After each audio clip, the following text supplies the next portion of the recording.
কসবা কাণ্ডের পরতে পরতে রহস্য। প্রত্যেকটি মোড়ে জি24 ঘন্টার সুপার এক্সক্লুসিভ ব্রেক। কসবা কাণ্ডে প্রাথমিক নির্যাতনে অসুস্থ হয়ে পড়েন কলেজ ছাত্রী। তড়িঘড়ি তাকে ইনহেলার এনে দেয় ওই অভিযুক্তরা, তবে সুস্থ করার জন্য নয়, সুস্থ করে যাতে আবার নির্যাতন করা যায় তার জন্য ইনহেলার দেওয়া হয়েছিল। আলিপুর আদালতে এমনই চাঞ্চল্যকর বিস্ফোরক দাবি করেছেন সরকারি আইনজীবী। অভিযুক্তদের ফের পুলিশ হেফাজতে পাঠিয়েছেন বিচারক। নির্যাতনের জেরে অসুস্থ, সুস্থ করে ফের নির্যাতন। কসবা গণধর্ষণ মামলায় আদালতে বিস্ফোরক অভিযোগ করলেন সরকারি আইনজীবী।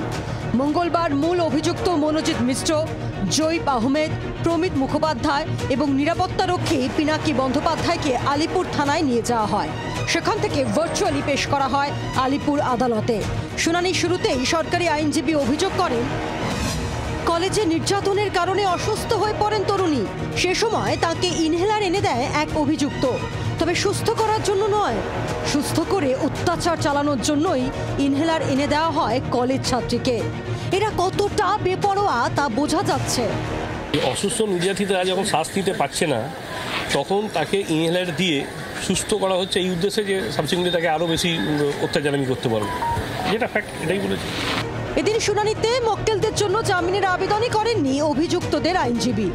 তিনি বলেন, মনোজিৎ, জৈব, প্রমিতের জামিনের আবেদন করছি না, তদন্তকারীদের সঙ্গে সহযোগিতা করছি, তবে এখনো দোষ প্রমাণিত হয়নি।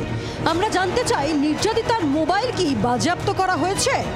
ভিকটিম লেডি, ওনার ফোনটা সিজ হয়েছে কিনা, যদি সিজ হয়ে থাকে তাহলে সেই ফোনটা এফএসএলে গেছে কিনা, ওনার ফোনের সিডিআরগুলো কালেক্ট করা হয়েছে কিনা, কেন এইগুলোর উপর তদন্ত অনেকটা দাঁড়িয়ে আছে।